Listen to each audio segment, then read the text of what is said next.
ताले दशरथंकर जो चारि पुओ हेले भीम ए जो राम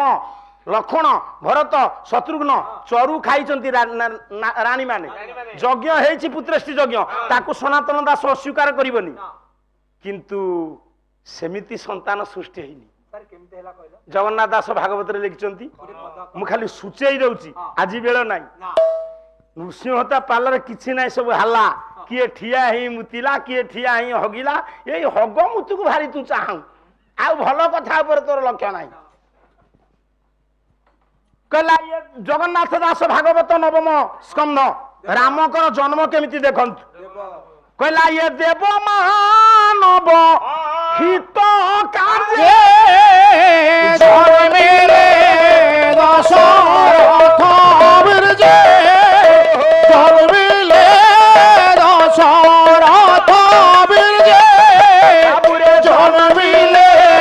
दशरथ बिरजे देवता मानवंक हित पाई टिके सार माने विचार करंतु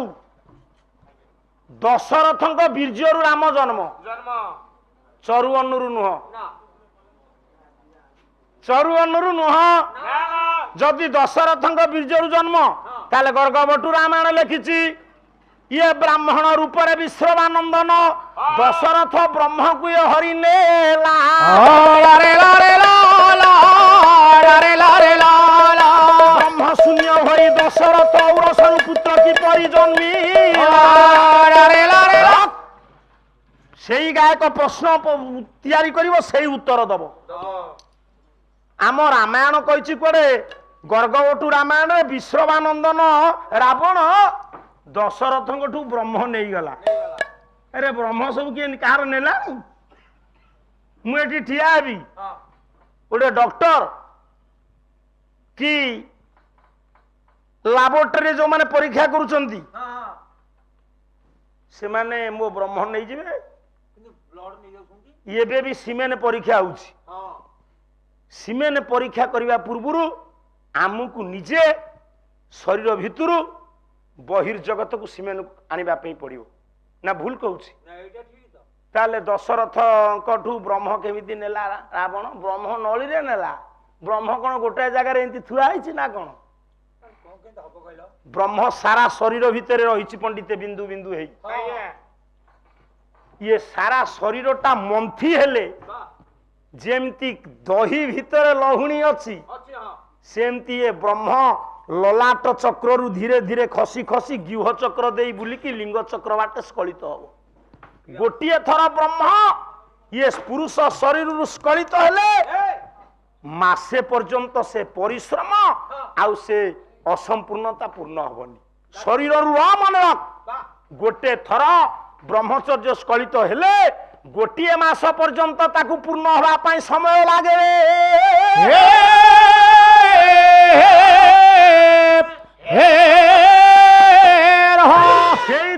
जगन्नाथ दास भागवत लिखिचंती ये नारी संग मरुतु मते केवल पुत्र जन्मार्थे केवल पुत्र जन्मार्थे केवल पुत्र जन्मार्थे तेणु सारमान ये शरीर गोटे थर ब्रह्मचर्य स्खलित हो गले जेतिकी परिमाण रे ब्रह्म चली जाए ये शरीर को पूर्ण करने मासे दरकार आज जदि बारंबार ब्रह्मचर्य स्खलित हो गला ताले 45-46 वर्ष एमती हम प्राण छाड़ी जीव गला सेतबले बुढ़ालिया माने टाण कहीं ना से माने इंद्रिय संयमी आमे माने समस्ते निष्क्रिय आमे माने समस्ते दुर्बल हे मोर ज्ञानीन्द्र पुंगव से कथा छाड़ू मौसा जेमिति रामकर जन्म सेमती विभीषणकर जन्म विभीषण दशरथंक औरसुरु जन्म दशरथंकर निकोसार प्रीति है पिला खाई कौन पिला हम खाई सब पिला होए दशरथ तीन राणी को सांगे प्रीति कर कौशल्या कैकेयी सुमित्रा तार निच्छक प्रमाण संस्कृत रामायण अच्छी संस्कृत रामायण को कहार साध्य नहीं काटिदब संस्कृत रामायण आग आदि कवि वाल्मीकि लिखिला परे माने के सब लिखिचंती ना भूल कहूची तेणु हजूरे से एक औषधीय पायस कामधेनु गाभी क्षीर रे दीटा गाई को जोगे सूर्य वंश रे दीटा योग्य पुओ जन्म नेले जणे हेले कामधेनु गाभी सुरभि जणे हेले नंदिनी नंदिनी को अपार करुणा बल रे नंदिनी हेले झियो सुरभि हेले माँ नंदिनी को अपार करुणा बल रे गाई गाई गो माता कामधेनु जन्म नेले दिलीपंक उरसरु महामहिम राजा रघु से कृतिटा को वंश भितर सीमित रखिदेले वंश परिवर्तन हो गला रघु वंश से रामकर जन्म हला परवर्ती समय कामधेनु गाभी सुरभीर क्षीर रे पायस तैयारी हला गायनिंग स्पेशलिस्ट धनंतरी औषध पकेइले प्रौढ़ावस्था अतिक्रांत कर जिबा परे तीन रानी वृद्धा ही गला परे से औषध को सेवन कले जन्म नेले तीन रानी को गर्भरु चारि आमे माने ओडिया रामायण कौन कहले ना सुमित्रा को देले नहीं कोई के टिके देई देले कौशल्या टिके देई देले भूल कौशल्या को परे सुमित्रा को दिया जाई तार प्रमाण दौची संस्कृत रामायण जेतेबेले यज्ञ सरीची सेही समय अग्नि देवता कहले इदम तु नृप शार्दूल पायस देव निर्मित ये देवता द्वारा निर्मित पायस कहली भीतर कथा टिके कही दे जाउची तुमे पाला करूछ निज घर कथा गाँ कथार दुनिया समय नौ से सोना दास परिबा किणे नहीं भौरी जाल पकई माछ मारे खाई ये कि कथा अरे आमे सेगुड़ा करो परिबा कहीं आमे किणिबू आमर 400 घर जजमान किए बैगण देले किए आलू देलानी से समस्त आनिकी गदा कर तो गोटे ब्राह्मण जे मु सेदिन देखिली निज हाथ रे कुकुड़ा मारी ताकू छालिगिरी खाइलु आया ब्राह्मण कुकुड़ा खाती सुरापान करती यू लोक नहीं जीवा सोनादास गाँ को यू लोक जीवे नृसिंह होता गाँ को कौ गाँव लोक क्या प्रति केते प्रिय से जना पड़ मो जीवन काल भितर जेते सब गामुछा नहीं पालारू रखिनी मो गाँव रे मोर एमिति हिसाब मौसा सब जाक 90 वर्ष 85 वर्ष 70 वर्षर बुढ़ा सब मोर भाई ढेकेड़ी बुढ़ी गुड़ाक सब मोर नुआ बो भाउज हिसाब मो ठारू बयस बड़ सब बोहू हिसाब मोठू बयस बड़ नाती हिसाब से सब बुढ़ा मान को माटी देछि खाली कहू नहीं कहूँ मो बागर बेला बर जात्री गल सब 90 वर्ष बुढ़ा तादू 3टा बुढ़ा गाड़ी ओल्हम ओल्हम दुल दुल हो पड़े कहीं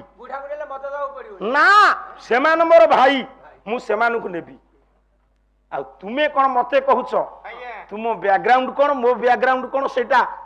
मु तुमको कहूनी हे मोर ज्ञानेन्द्र पुंगव छाड़ू सिथुर कौन मिलुची दशरथ से जो अग्नि देवता देले कौन पायस किए नेले पायस प्रथम अग्नि देवता चुप किए आनिले यज्ञ कुंडरू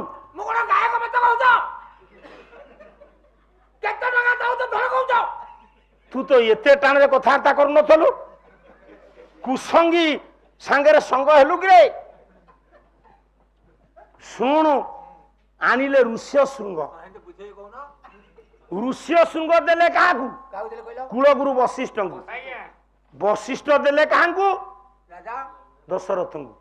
अच्छा रानी 3 जन होइचंती कौन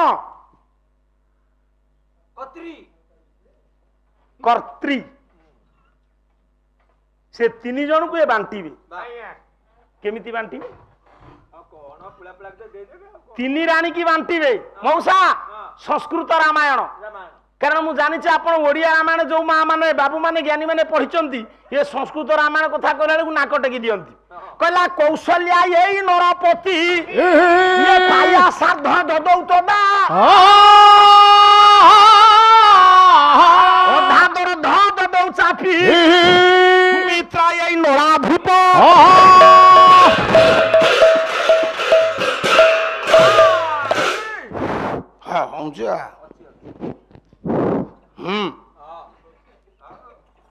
ବାପା କୌଶଲ୍ୟା ଅଧା ଦି ଭାଗ କରିଦେଲେ ମଉସା ଟିକେ ଶୁଣ ଏତେବେଳକୁ ନୃସିଂହ ଅଦାର ପାଲା ସରିଲାଣି କିନ୍ତୁ ମୁଁ ଗୋଟାଏ ଯାଏ ନେବି ଗୋଟାଏରୁ ମୁଁ ବ୍ୟତିକ୍ରମ କରିବିନି ହଉ ଆଜି ଅଧ କିଲୋ ମାଂସ ଖାଇଦେଲୁ ବାପା ମୁଁ ଜାଣିଥିଲେ ମାଛ ମାଂସ କରିବ ନାହିଁ ଏ ଗାଁରେ ମାଛ ମାଂସ ପୁରେଇବନି ପାଲା 5 ଦିନ ଭିତରେ ସେଟା ଭଲ ନୁହଁ ମା ତୁ ଗୋଟିଏ ପାଳିଆ ତୋର ବାୟୋଡାଟା ଠିକ ନାହିଁ ସାର୍ ରମେଶ ସାର୍ ଶୁଣନ୍ତୁ ୟାକୁ 65 ବର୍ଷ ହେଲାଣି ୟାଙ୍କ ଜିଲ୍ଲାର ଡିସିଓ କୁ ମୁଁ କହିଲି ମୁଁ ସାର୍ ଆଉ କାହିଁ ଭତ୍ତା ହଉନି ନା ୟାର ଜୀବନ ଯାକ ଭିତରେ ହବ ନାହିଁ କଣ ପାଇଁ ଜାଣନ୍ତି ୟା ନାଁ ହଉଛି ଶିବାନନ୍ଦ ଦାସ ଇଏ ଗୋପାଳ ୟା ଭୋଟ ଆଇ କାର୍ଡରେ ଅଛି ତାଲେବେଶ ୟା ଆଧାର କାର୍ଡର ଦନ୍ତେଶ ୟା ପାସବୁକ୍ ଯୋଉ ବ୍ୟାଙ୍କ ଆକାଉଣ୍ଟ ବୁକ୍ରେ ପାସବୁକ୍ରେ ମୁଁ ଦିନେଶ ମୁଁ କହିଲି ବାପା ଏମିତି କାହିଁ କଲୁ ଇଏ ତ ଖଣ୍ଡ କାମ ଇଏ ଆଉ ଖଣ୍ଡିବ ନାହିଁ ନା ଆପଣ ଜାଣିନାହାନ୍ତି ମୋର ଭତ୍ତା ମିଳିଲେ ମିଳୁ ନ ମିଳିଲେ ନ ମିଳୁ ଓଡ଼ିଆର ଅକ୍ଷର କେତେ ମୁଁ କହିଲି ଆଗରୁ 50 ଥିଲା ଏବେ 49କୁ ଖସି ଆସିଛି ନା 49 ଅକ୍ଷର ଭିତରେ 100 କେଇଟା ମୁଁ କହିଲି 3ଟା ନା କାହିଁ କୋଉ 100 ମନ ଦୁଃଖ କରିବେ ଇଏ ପାଇବ ସେଠି ନୃସିଂହ ହତାର ମୋର ପାଟିତୁଣ୍ଡ ଆମେ ବସା ଘରକୁ ଯାଉନୁ ଇଏ ଏତେ ଦୟାଳୁ ଦୌଡ଼ିଛି ପଞ୍ଚାମୃତ ପାଇବାକୁ ହେ ମୋର ଜ୍ଞାନୀନ୍ଦ୍ର ପୁଙ୍ଗବ ଛାଡ଼ନ୍ତୁ ଶୀତରୁ କଣ ମିଳୁଛି ବାପା ଇଏ 2 ଭାଗେ କରିଦେଲେ ପାୟସକୁ ଅଧା ଭାଗ ଦେଲେ ବଡ ରାଣୀ ତାପରେ ଯୋଉ ଅଧା ରହିଲେ 2 ଭାଗେ କଲେ ପୁଅ କଣ କଲେ ଆଉ ଯୋଉ 2 ଭାଗ କଲେ କୌଶଲ୍ୟା ନରପତି ପାୟା ସାର୍ଦ୍ଧ ଦଦୌତଦା ଅଧା ଦରଧ ସୁମିତ୍ରା ସେ 2 ଭାଗକୁ ଅଧା କରି 50 ଦେଇଛନ୍ତି କାହାକୁ ଚୁପ୍ 50 ଦେଇଛନ୍ତି କୌଶଲ୍ୟାଙ୍କୁ ଆଉ ଯୋଉ 50 ତାକୁ 2 ଭାଗ କରିଦେଲେ 25 ସେ 25 ଦେଲେ ସୁମିତ୍ରାଙ୍କୁ ତାହେଲେ ପଣ୍ଡିତେ ବଡ ରାଣୀ ପରେ ତ ମଝିଆଣୀ ରାଣୀ କଇକେଇ କଇକେଇକି ନ ଦେଇ ସୁମିତ୍ରାଙ୍କୁ କାହିଁ ଦେଲେ ଦଶରଥ ସବୁଠାରୁ 3 ରାଣୀଙ୍କ ଭିତରେ ସାର୍ ଆପଣ ଜାଣିଛନ୍ତି ଭଲ ପାଆନ୍ତି କୋଉ ରାଣୀ କି କଇକେଇକି ନା ନାଇଁ ନା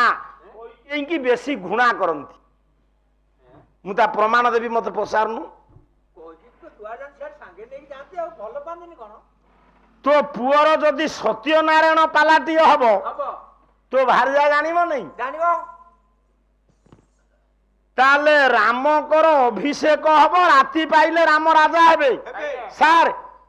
ଟିକେ ଲକ୍ଷ୍ୟ ଦିଅନ୍ତୁ ସେ ବାବୁ ଜଣେ ବି ଭଲ ପାଲା ଶ୍ରୋତା କଇକେଇକି କେମିତି ଭଲ ପାଆନ୍ତି ନାହିଁ ଦଶରଥ ଶୁଣନ୍ତୁ ୟା ପୁଅର ଯଦି ସତ୍ୟନାରାୟଣ ପାଲାଟିଏ ହବ ୟା ସ୍ତ୍ରୀ ଜାଣିବନି ରାମ ରାଜା ହେବେ ଅଯୋଧ୍ୟାରେ ରାତି ପାହିଲେ କଇକେଇ ଜାଣିଥିଲେ ବେକାରିଆ କଥାବାର୍ତ୍ତା କରୁଛୁ କଇକେଇ ଜାଣିଥିଲେ ସୁମିତ୍ରାଙ୍କଠୁ ମନ୍ଥରା ଠାରୁ ଖବର ପାଇ ତାକୁ ରତ୍ନହାର ଦେଲେ କଣ ପାଇଁ ଦଶରଥଙ୍କୁ ଚାହିଁଲେ କଇକେଇ ମୁହୂର୍ତ୍ତକରେ ମାରି ଦେଇପାରେ ଯେତିକି ରଣ କୌଶଳ କଇକେଇକି ଜଣା ଦଶରଥଙ୍କୁ ଜଣା ନାହିଁ ତେଣୁକରି ସେଠି ଯିଏ ନିଜ ସ୍ତ୍ରୀ କି ନିଜର ରାମଙ୍କର ଅଭିଷେକ କଥା ଗୁପ୍ତ ରଖିଲେ କିନ୍ତୁ ଇଏ ଜାଣନ୍ତି ନାହିଁ ଦଶରଥ ଯେ ରାମକୁ କଇକେଇ ଯେତିକି ଭଲ ପାଆନ୍ତି ତାଙ୍କ ନିଜ ପିଲାକୁ ଭଲ ପାଆନ୍ତି ନାହିଁ ରାମ ପରମ ବ୍ରହ୍ମ ହେଲେ ବି କାଳେ ଶନି ଦଶାରେ ପୀଡ଼ିତ ହୋଇ ମୋ ପୁଅ ଅସୁବିଧାର ସମ୍ମୁଖୀନ ହବ ନିଜ ପୁଅକୁ ମରଣ ମୁହଁକୁ ଠେଲି ଦେଇ ରାମକୁ ଜଙ୍ଗଲକୁ ପଠେଇଲେ କେତେ ନିନ୍ଦା ସହିଛନ୍ତି କୈକେୟୀ ରାମକୁ ଯେତିକି ଭଲ ପାଆନ୍ତି କୌଶଲ୍ୟା ସେତିକି ଭଲ ପାଆନ୍ତିନି। କୌଶଲ୍ୟା ଯେ କୈକେୟୀ ଯେତିକି ଭଲ ନ ପାଆନ୍ତି ରାମକୁ ଆଉ ଜଣେ ବେଶୀ ଭଲ ପାଏ। ସେଇଠି ହଉଛି ମନ୍ଥରାରେ।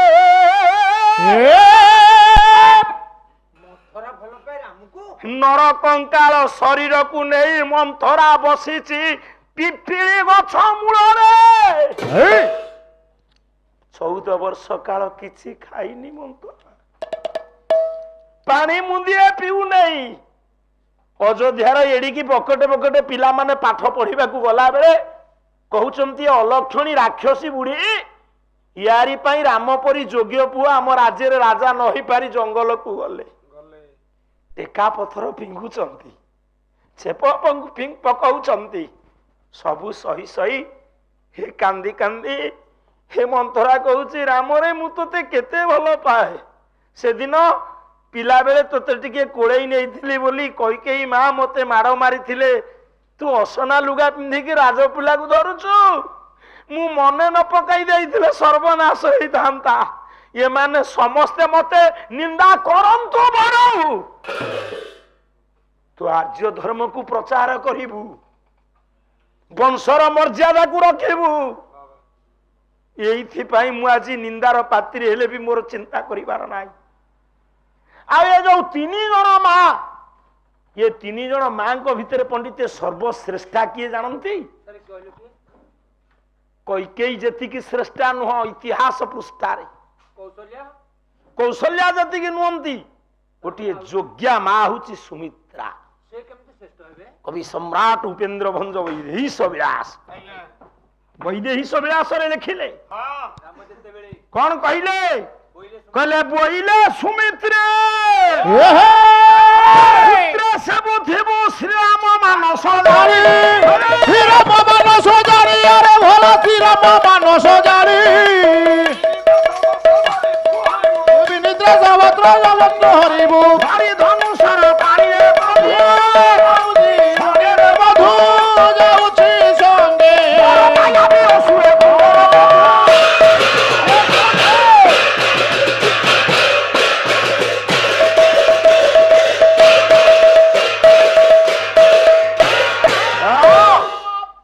ଇଏ ଅସୁର ପୁଙ୍ଗବ ମାନେ ଯାଉଛନ୍ତି। ଏ ପୁଅ, କେମିତିକା ମା ଏମିତିକା ମା ବିଶ୍ୱରେ ମିଳିବେ ନାହିଁ, ଏମିତିକା ମା ବିଶ୍ୱରେ ମିଳିବେ ନାହିଁ। ଆମେ ଯଦି ଗୋଟେ ଯାତ୍ରା ରାତି ଦେଖିକି 2 ରାତିକି ଯାଉଛେ, ମା କହୁଛି ହେ ବାପା ରାତି ଅନିଦ୍ରା ହନା ଦେହ ଖରାପ ହବ, କହୁନେଇ ମା? କେମିତିକା ମା ସୁମିତ୍ରା। ରାମ ଯୋଗ୍ୟ ପୁଅ ଯେତେବେଳେ ବାହାରିଛନ୍ତି କଣ୍ଟକୀର୍ଣ୍ଣ ସାନ୍ଦ୍ର ଜଙ୍ଗଲ ଅଭିମୁଖେ, ସୀତା ମା ଚାଲିଛନ୍ତି, ସେତେବେଳେ ଲକ୍ଷ୍ମଣକୁ କହିଲେ ମା ସୁମିତ୍ରା ବୋଇଲେ ସୁମିତ୍ରେ ପୁତ୍ରେ ସେବୁଥିବୁ,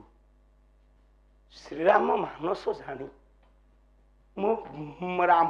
ରାମର ମାନସକୁ ଜାଣି ମନକୁ ଜାଣି ତୁ ସେବା କରିବୁ। କେମିତି ସେବା କରିବୁ? ବିନିଦ୍ରେ ଶୋଇବୁନି, ସର୍ବରିକୁ ତୁ ରାତିରେ ଶୋଇବୁନି।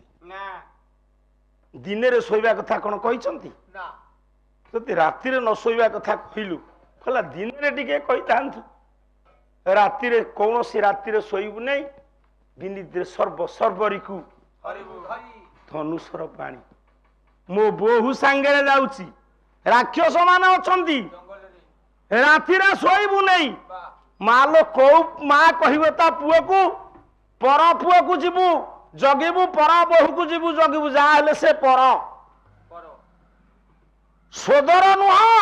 ଇଏ ମାର ଗର୍ଭ ଅଲଗା, ସେ ମାର ଗର୍ଭ ଅଲଗା।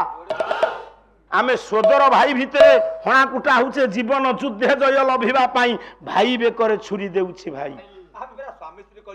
ତୁ ବଥିରେ କି? ତେଣୁ ହଜୁରେ ଆଦର୍ଶ ନାୟିକା ହଉଛନ୍ତି କିଏ? ସେ ତାଙ୍କ ଠାରୁ ଆଉ ଜଣେ ଆଦର୍ଶ ନାୟିକା, ସେ ହଉଛନ୍ତି ମା ଉର୍ମିଳା।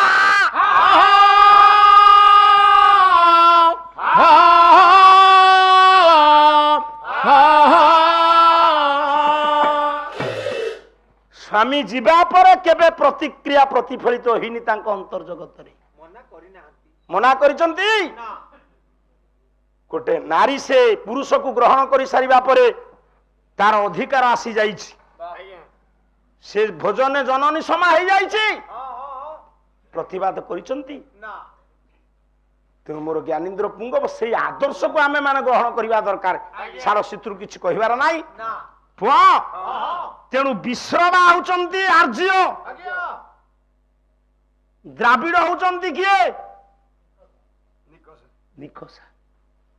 द्राविड़ कन्या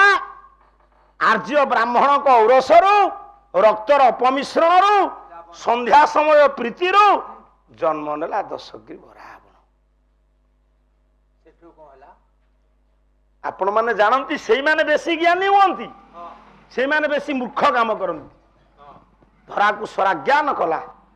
अयोध्यार राजा अन्नरन्न को मारिला रावण चाहूला द्राविड़ संस्कृति की सारा राज्यावर्तर प्रचार करने आंध्र प्रदेश पर्यंत मारी आसी रावण द्राविड़ संस्कृति आंध्रवासी माने पूजा करुचंती राम रावण को युद्ध कहले आर्य द्राविड़ युद्ध द्राविड़ संस्कृति की सारा विश्व रे प्रचार करने आर्यावर्तर प्रचार करने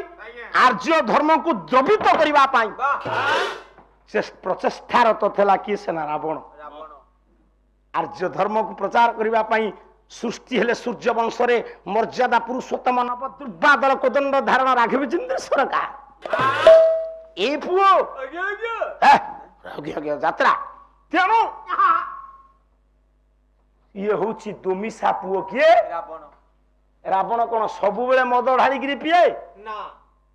सेतु प्रतिष्ठार गोटे पद लिखिं आपण मानकर गायक शिरोमणि निरंजन कर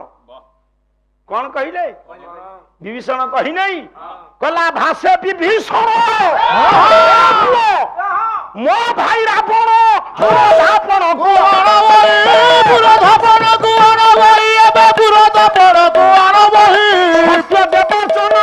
सुशासन सत्य देवा सोन मध्य सुशासन सत्य देवा सोन मध्य सुशासन सत्य देवा सोन मध्य सुशासन तमे दुष्ट नीति कुआ चोरी तिनी अवतार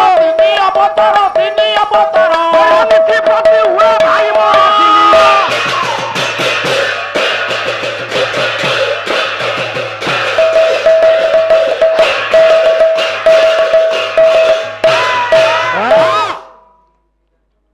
पिला माने विचार कर तीनोटी समय तार तीनोटी रूप रावणर विभीषण कहला गला ठाकुर ब्रह्मा नहीं कल हवा कौन योग्य जन प्रतिष्ठा करिवो से ज्योतिर्विदिज्ञ पंडित वैज्ञानिक सबु शास्त्र से निपुण ब्राह्मण नुह ब्राह्मण ब्राह्मण तो घरे ब्राह्मण कौ पड़ा तू को कम संस्कृत जानिचु शुणु सेमती बिरुड़ी माइला भाया होचु यार प्रभाव नुह से माटी दोष हे मोर ज्ञानेन्द्र पुंगव कहीं के जानी कहूला नाम नेला काली प्रथम थक जबर कहबी मो कौशल कुहरे जेते कहले लोक कहीं कहबेनी कहीं कहला आउ तू कौन कम दांठुआटा ता पुओ सेमती गोटे लोक को बाड़े की दरमरा कलानी से केस कलानी कहूँ जा हो आम टोका दाबी देछि एडा ता पुओ को बुझा के ता टोका दाबी देछि बाहर जाक बुझाउछि हेडु बंधा आइ गलो आउ बळ पाइलानी दौड़िला सुनु सात्विक समय दशग्रीव रावण ब्राह्मी मुहूर्त प्रभात समय देवर्चन करने को जाए ये कौन मध्याह्न समय प्रजा मानकर भल मंद बुझे राजनीति करे नाई वार्ड मेंबर सिंगल दीपर राजा कौच सरपंच संध्या राति से ब्राह्मण ता बापा होचंती आर्य माँ हूँ द्राविड़ कन्या तेणु लुहा पात्र रे कौन करे मद महुलिना फटी पी दिए तापरे रानी मान को पुर को जाए तार लक्ष्य रानी हेले पिला तू बहुत धीरे ପିଲା ତୋର ଏତେ କାହିଁ ବୁଝୁଛୁ? ତୋର କେଇଟା ପିଲା? 12ଟା। କାହିଁ ଆଉ ଦିଟା କଲୁ ନାହିଁ ଏକ୍ସଟ୍ରା ପ୍ଲେୟାର? ଶୁଣୁ, ସକାଳୁ ଦେବର୍ଚ୍ଚନା କରେ, ଦ୍ୱିପହରେ ରାଜନୀତି କରେ, ରାତିରେ ରାଣୀମାନଙ୍କ ସହିତ ପ୍ରେମ କରେ, ପ୍ରୀତି କରେ। ବୁଝିଲୁ? ସେଇ ହଉଛି ସତ୍ୟ ତ୍ରେତା ଯୁଗର ଦୋମିଶା। ହେଲେ ମତେ କୋଉ ସମୟ ସେ ଦିନେ ବିଚାର କଲା କୈଳାସ ପର୍ବତକୁ ଉତ୍ପାଟନ କରିବ। ଶେଷର ଶଙ୍କର ଭଗବାନ କହିଲେ ଏଇ ଲିଙ୍ଗରେ ମୋର ଆତ୍ମା ଅଛି, ତାକୁ ନିଅ, ୟା କାହିଁ ଅପାଡ଼ିବ? ସେ ଆତ୍ମା ଲିଙ୍ଗ ଧରିକିରି ଗଲାବେଳେ ତାଙ୍କ ପଛରେ ଭଗବାନ ନାରାୟଣ ଯାଇ ନଥିଲେ। ଇରେ ଗଜାନନ ମହାରାଜ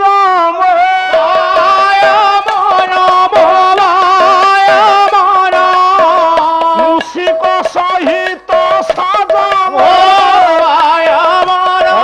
କାହିଁ ବିଷ୍ଣୁ କଥା କହୁଛ ତୁମେ? ନିଜେ ତାଙ୍କର ପୁଅ ଗଣେଶ ଏବଂ ମୂଷିକଙ୍କୁ ନେଇ ବହୁ ବାଧାବିଘ୍ନ ସୃଷ୍ଟି କରିଛନ୍ତି। ହେଲେ ସେଇଠି ସେ ଚିନ୍ତା କଲେ କଲେ ୟା ଶରୀର ଭିତରେ ଏତେ ଜଳୀୟ ଅଂଶ ଭରି ଦିଅ, ଏ ପରିସ୍ରା ନ କଲେ ହେଇପାରିବନି। ପଣ୍ଡିତ ମଣ୍ଡଳୀ ସେ ସେତିବେଳେ ପରିସ୍ରା କରିବା କଥା ଠିଆ ହେଇକିରି ଉଲ୍ଲେଖ ଅଛି। ଗଲା ମୁରାସୁର ପରିସ୍ରା କରିଥିଲା। ଏଠି ରାବଣ ପରିସ୍ରା କଲା। ଦ୍ୱାପର ଯୁଗରେ କିଏ ପରିସ୍ରା କଲା? ସେ ବ୍ରାହ୍ମଣ ନୁହଁ, ସାର୍ କିଏ କହିଲ? ସିଏ ସେଇ ହାଇବିଡି ପିଲା। ଆଜିର ଭାଷାରେ ସେ ହାଇବ୍ରିଡ? ମୁଁ କଥାରେ କହିଦଉଛି, ଇଏ ଖାଲି 3-4 ଯୁଗରେ 4ଟା ହାଇବିଡି କିଏ 4 ରାତି ପାଲା। ପାଲା କର, ପଇସା ମୁଁ ଦେବି। ତୁ ଗାଁରେ ଚାନ୍ଦା ଦିଅଉନୁ, ମଶାଣି ପାଖରେ ଘର କରୁଛୁ, ଭାରି ପଇସା ଦଉଛୁ। ଏ ବର୍ଷ ଦେବି। ଶୁଣୁ, ଦ୍ୱାପର ଯୁଗରେ ରାଜା ହେଲେ ଉଗ୍ରସେନ, ପୁଅ ତାଙ୍କ ସ୍ତ୍ରୀ ହେଲା ଇନ୍ଦୁମତୀ। କିନ୍ତୁ ଯୋଉ ପୁଅ ଜନ୍ମ ହେଲା କଂସ, ସିଏ କଣ ଉଗ୍ରସେନ ପୁଅ? ସେ ଆଉ କାହା ପୁଅ? ହେ ନା, ସାର୍ ଆଉ କାହା ପୁଅ ସେ? ସେଇ ମଥୁରାରେ ଜଣେ ରାକ୍ଷସ ଥିଲା, ତା ନାଁ ହଉଛି ଦ୍ରୁମିଳ ରାକ୍ଷସ। ତାର ଲକ୍ଷ୍ୟ ଥିଲା ଇନ୍ଦୁମତୀ ଉପରେ। ହେଲେ ଇନ୍ଦୁମତୀ ସତୀ ନାରୀ, ଆଉ ଯଦି ଅଭିଶାପ ଦବ ଜଳିଯିବ। ହଁ ସେତେବେଳେ ଆଜ୍ଞା ଗୋଟେ ନୀତି ଥିଲା, ନାରୀ ଋତୁ ଦର୍ଶନ କରିବା, ସୁଧ ସ୍ନାନ କରି ସାରିବା ପରେ ତା ସ୍ୱାମୀ କି ଯେମିତି ହେଲେ ଦର୍ଶନ କରିବ, ଗାଁ ନଥିଲେ ଅନ୍ୟ ପୁରୁଷକୁ ଦର୍ଶନ କରିବନି। ନା। ଆଉ ସୁଧ ସ୍ନାନ କରି ସାରିବା ପରେ ସେ ପୁରୁଷ ସହିତ ସେ ମିଶିବ। ଯଦି ପୁରୁଷ ନ ମିଶିଲା କଣ ହବ? ଲେଖିଲେ ଯାଜ୍ଞ ବଳକ କହିଲା ଋତୁ ସ୍ନାତା ତୁଜ ଭାର୍ଯ୍ୟା ସମିଧୌ ନୋପଗଚ୍ଛତି ଘୋରାୟାଙ୍ଗା ଭ୍ରୂଣ ହତ୍ୟାୟାଙ୍ଗା ଯୁଜ୍ୟତେ ନାତ୍ର ସଂଶୟ।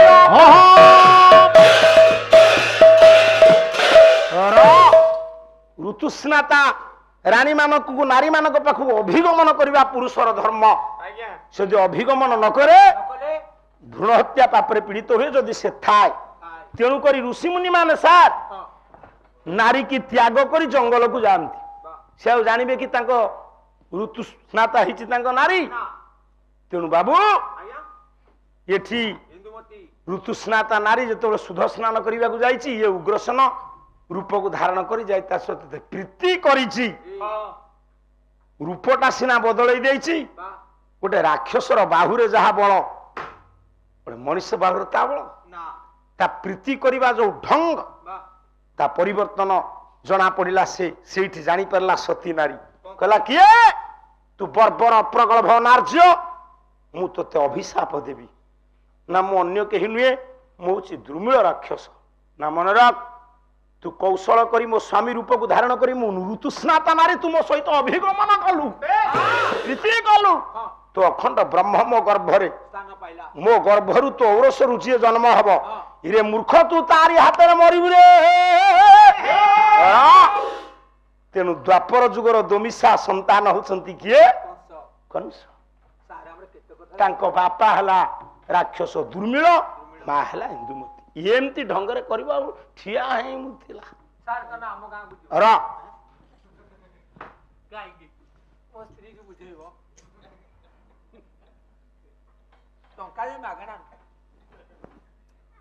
କଳି ଯୁଗରେ ଆମେ ସମସ୍ତେ ଠିଆ ହିଁ ପରିସ୍ରା କରୁନେ ହଁ କଇନା ଗଛର ଆବୁ ଇଏ ଯୋଉ ଜିନ୍ ପ୍ୟାଣ୍ଟ ତା ଦେହରେ ବସି ହବ ନା ଆପଣ କଇନା ଗଛର ଆବୁ ସ୍ୱତନ୍ତ୍ର ଭାବେ ଆମେ ଠିଆ ହେଇ ପରିସ୍ରା କରିବା ବୋଲି ଯାଉନାହାନ୍ତି ବାଦାମବାଡି ଷ୍ଟାଣ୍ଡକୁ ପରିସ୍ରାଗାରରେ ସେ ସ୍ୱତନ୍ତ୍ର ପରିସ୍ରା ଷ୍ଟାଣ୍ଡ ତିଆରି ହେଇছে ନା ନାଇଁ ସାର୍ ହଁ ନା ବସିକି ପରିସ୍ରା କରିବା ପାଇଁ ଆମ ସାର୍ ର ଗୋଳମାଳ କରନା କଳି ଯୁଗରେ ଆମେ କେହି ପର୍ଟିକୁଲାର କାହାକୁ ହାଇବ୍ରିଡ କହିପାରିବେନି ତଥାପି ଗୋଟେ କହୁଛି କହ କିନ୍ତୁ ସେ ଭକ୍ତ କଳି ଯୁଗରେ ଦେଖନ୍ତୁ ରାବଣ ବି ଭକ୍ତ ଆଜ୍ଞା ହଁ ବାପା ମୋ ମୋଗଲ ପୁଅ ମା ମୋ ବ୍ରାହ୍ମଣୀ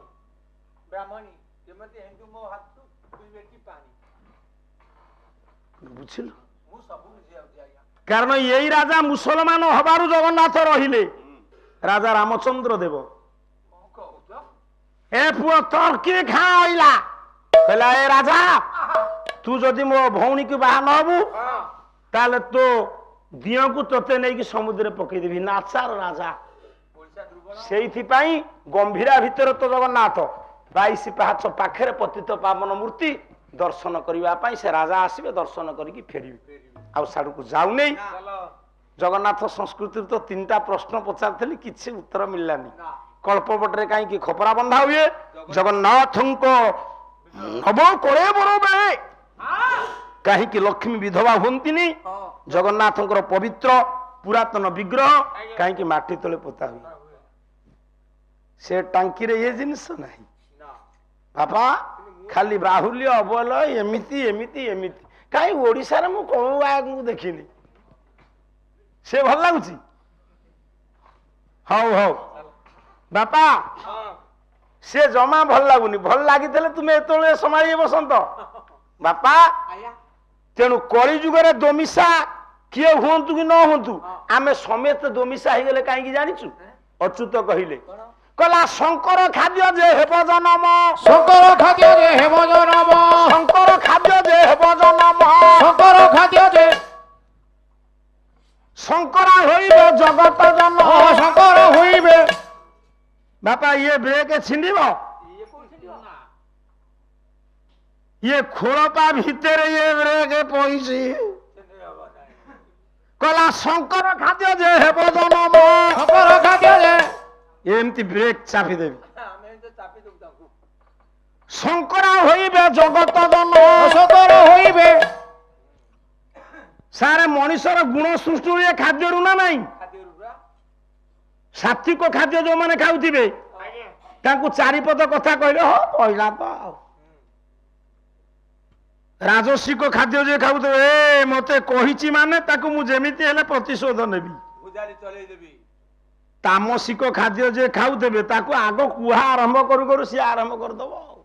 ଆମ ଗାଁ ଯୋଗିଆ ଆଉ ତୋରି ଗାଁରେ ସବୁ ଅଛି ହୋତା ଗାଁରେ ସବୁ ଅଛି ଆଉ କଣ କାହାର ଗାଁ ଅଛି ତେଣୁ ହଜୁରେ 3 ପ୍ରକାର ଖାଦ୍ୟରୁ ଗୁଣ ସୃଷ୍ଟି ଜର ହେଲେ କାହିଁକି ଡକ୍ଟର କହନ୍ତି ଭାତ ଖାଇବନି ତାର ଖାଦ୍ୟରୁ ମଣିଷର ଗୁଣ ସୃଷ୍ଟି ହୁଏ ଖାଦ୍ୟ ଯେମିତି ତା ଗୁଣ ସେମିତି ବୁଝିଲୁ ଆଜ୍ଞା ଆମେ ଯୋଉ ଖାଦ୍ୟ ଖାଉଛେ ଧାନ ଏ ଧାନରେ ଗୁଡେ ଅଣ୍ଡିରା ମାଇ ଏବେ ହେଲାଣି ମୁଣ୍ଡ ଖରାପ ହଁ ପରା ମୁଁ 2 ଏକର କରିଛି ମୁଁ ଏ ପଚାରିଲି ମୁଁ କହିଲି ଇଏ କଣ ଏତେ ସବୁ ଛଡା ଛଡା ହେଇ ରୁଆ ହଉଛି ଇଏ ତ ଚାଷୀ ପିଲା କହୁଛି ସାର୍ ଧାନରେ ଅଛି ମେଲେ ଫିମେଲେ ସେ କୁଇଣ୍ଟାଲ କଣ କେତେ ନା କଣ ଆମର ସେଥିରେ ମୁଣ୍ଡ ପୁରେଇବା ଦରକାର ନାହିଁ ନା ଆମର ଦରକାର ନାହିଁ ଆମେ ଖାଲି ଭେଣ୍ଡି ହଉ ତେଣୁ ଶଙ୍କର ଖାଦ୍ୟକୁ ଆମେ ଖାଇବା ପରେ ଆଜ୍ଞା ଆମର ସବୁ କିଛି ହେଇଯାଉଛି ଦୋମିଶା ଧାନ ମୁଠିଏ ହାଇବ୍ରିଡ ଆଜ୍ଞା ଆଳୁ ପନିପରିବା ହାଇବ୍ରିଡ ହଏ ଗୋଟେ ଗାଈର କ୍ଷୀର ଡେନାମାର୍କ ସିମେଣ୍ଟ ଭାରତର ସିମେଣ୍ଟ ମିଶିକି ଜର୍ସି ଗାଈ ହଁ ପରା ଦୋମିଶା ଗାଈ କ୍ଷୀର ହଁ ମଣିଷର ଖାଦ୍ୟ ତ ଦୋମିଶା କଥା କେମିତି ଏକ ମିଶା ହବ ନା ତେଣୁ ଶଙ୍କର ଖାଦ୍ୟ ଯେ ହେଲା ଜନମ ହଁ ଶଙ୍କର ହୋଇବେ ଜଗତ ଜନ ତେଣୁ ସେଇଥିପାଇଁ ଗାୟକ ଯଦି ବା ଗୋଟେ ଡେଟ୍ରେ 3ଟା କଲ ରଖୁଛନ୍ତି ତାଙ୍କୁ କିଛି କହନ୍ତୁନି ଆଜ୍ଞା ସେ ଦୋମିଶା ଖାଦ୍ୟ ଖାଇ ଏଇଆ ହେଇଯାଇଛି ଆମର କାହିଁ ରଖୁନ ଶୁଭେଇବ ତେଣୁ ପୁଅ ଆଜ୍ଞା ମଉସା ହଁ ତେଣୁ ଆମେ ଶଙ୍କର ଜାତୀୟ ଖାଦ୍ୟ ଖାଇକି ଠିଆ ହେଇ ମୁତୁଛେ ତାର ମୁକ ସାକ୍ଷୀ ହଉଛି ନୃସିଂହ ହୋତା ସେ ସବୁବେଳେ ଠିଆ ହେଇକି ସେଠି ମୁତୁଛି ଆଉ କଂସ ବି ଠିଆ ହେଇକି ପରିସ୍ରା କରୁଛି କଣ ବୁଝୁଛୁ ଯୋଉମାନେ ଦୁର୍ଜନ ସେମାନେ ତ କିଛି ନିୟମ ରଖିବେନି ଆଉ ଦୁର୍ଜନ ଯୋଉମାନେ ସେମାନେ କିଛି ନିବେଦ ବାଡ଼ ମାନିବେ ନାହିଁ କଣ ବୁଝୁଛୁ ଆଉ ସମୟ ନାହିଁ ଏତେବେଳକୁ ତାଙ୍କର 12:50 ସରିଥିଲା କହିଲା ଇଏ ବୋକା ପାଟି ଫଟାକୁରେ କେମିତି ପଦ ବାଙ୍କାର କଣ କହିଲୁ ମୁହଁ ଫଟେଇ ଦେବି କାର ଲୋକଟା ଶୁଣୁ ବୋକା ପାଟି ଫଟାକୁ ନା ମୁହଁ ଫଟେଇ ଦବ କହିଲା ବୋକା ପାଟି ଫଟାକୁରେ ନକର ନକର ନକର ନକର ବୋକା ପାଟି ଫଟାକୁରେ ନକର ଠୋଟା ବୋକା ପାଟି ଫଟାକୁରେ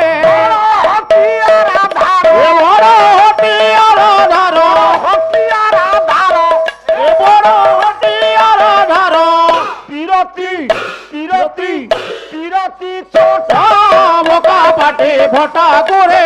লোকর ডোটা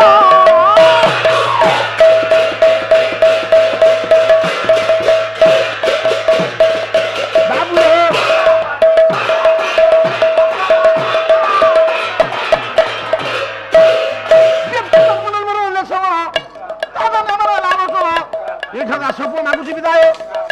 ଆପଣମାନଙ୍କୁ ଦୟା କରୁଥିବେ ପ୍ରଭୁ ଦୟାମୟ ନନା ପୁଅ କରୁଅଛି ଅଳି ଭଉଣୀମାନେ ହୋଇ ଅଛନ୍ତି ବୀର ଦରବାର ମାଗ ଲାଗିଲା ଅର୍ଦ୍ଦଳି ବିଶ୍ୱହିତ ପାଇଁ ମା ମାନେ ହରି ବୋଲ ହୁଳ ହୁଳି କର ତାଳି କଲା ବୋଲ ହରି ହେ ମତେ ହରି କରି ଦଉଥିବେ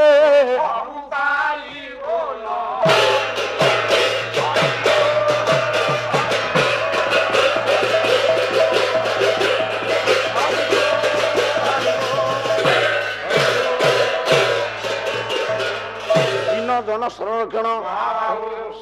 আনন্দ সাগর হইবল ভুলি বিশ্ব দুঃখ